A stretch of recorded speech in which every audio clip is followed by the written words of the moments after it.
Welcome back to the Talking Hedge. I'm Josh Kincaid, Capital Markets Analyst and host of your Cannabis Business Podcast. We're going to take a look at adult use sales in May that look somewhat resilient despite the pandemic, as well as what some executives are looking at. So top executives for multi-state operators, they're taking a look at some states and deciding where their plans are moving forward. So we'll dive into that as well.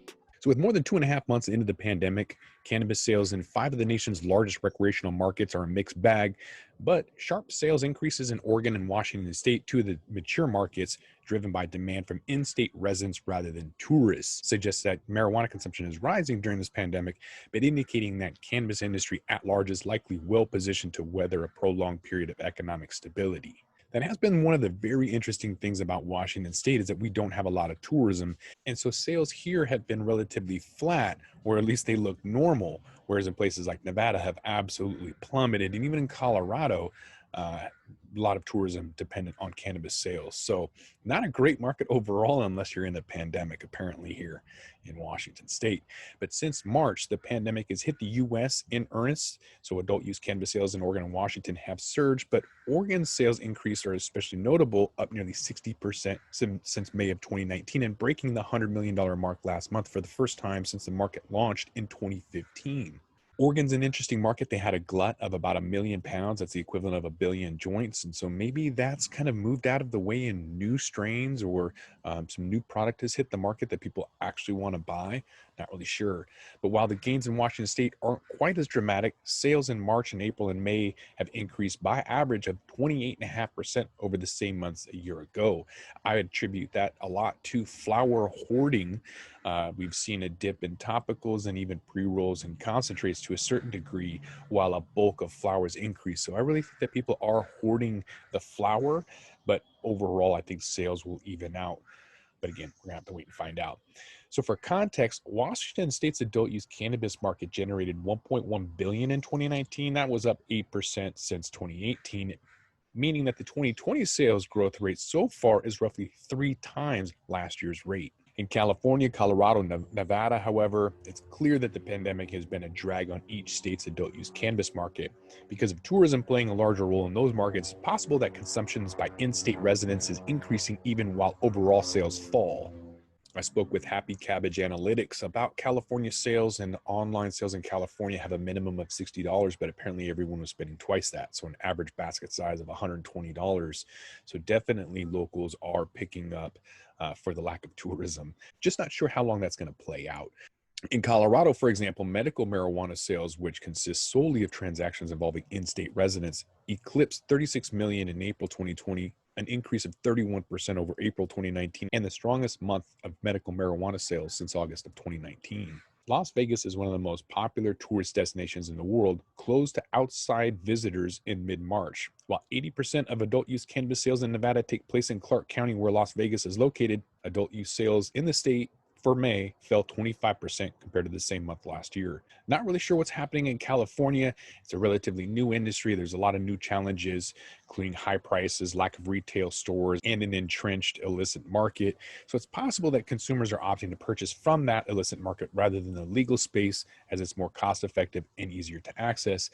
And we always know that it's price and convenience that are the top 2 drivers for consumers, regardless of what it is. Cannabis is no different. So it has to be price competitive. It has to be convenient, which means delivery and every other option. So the illicit market isn't going to change until that happens at a minimum. By the way, this podcast is sponsored by the Great Outdoors.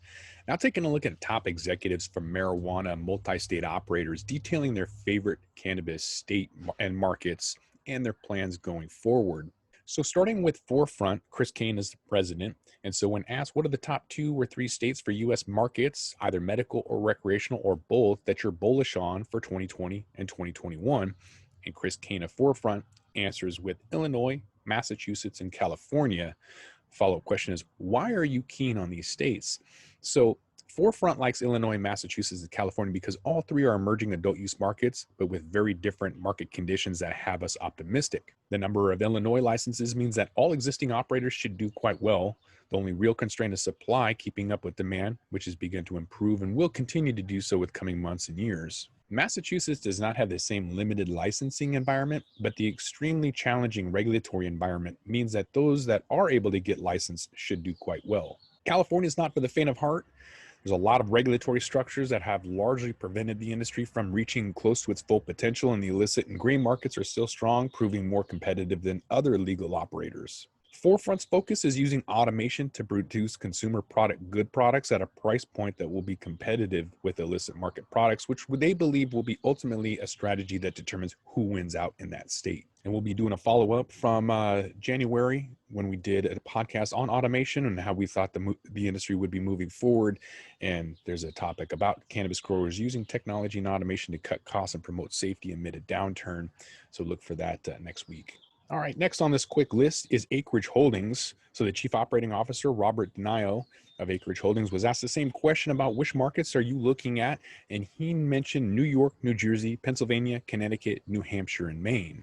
He says that Pennsylvania has already proven to be a fantastic market. All the other states have mentioned that are performing quite well. And all right, Jennifer Dooley of Green Thumb, she's a chief strategy officer, asked the same questions about which markets she's bullish on. She said Illinois and Pennsylvania, and that they're strategically allocating capital in those markets on both the manufacturing and retail sides of their business.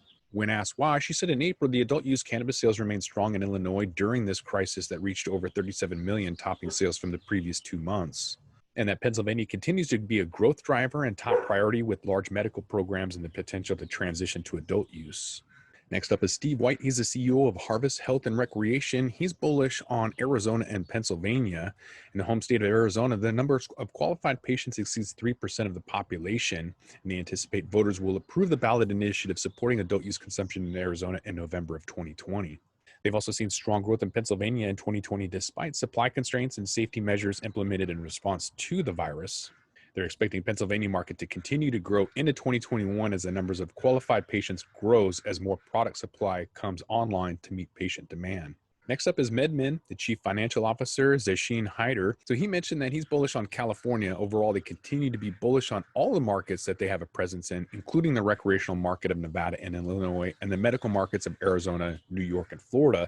But California is the largest cannabis market in the world. They expect to see sales of 10 billion or more at maturity and continue to be the leader in innovative across retail and consumer product goods and cultivation, and believe that California brands will be the brands of the future and remain committed to building their footprint in that state. Columbia Care's CEO, Nicholas Vita, he mentioned that there's exceptional growth opportunities in every market, but that Massachusetts, New York, and Florida are among the states expected to be the strongest performers this year.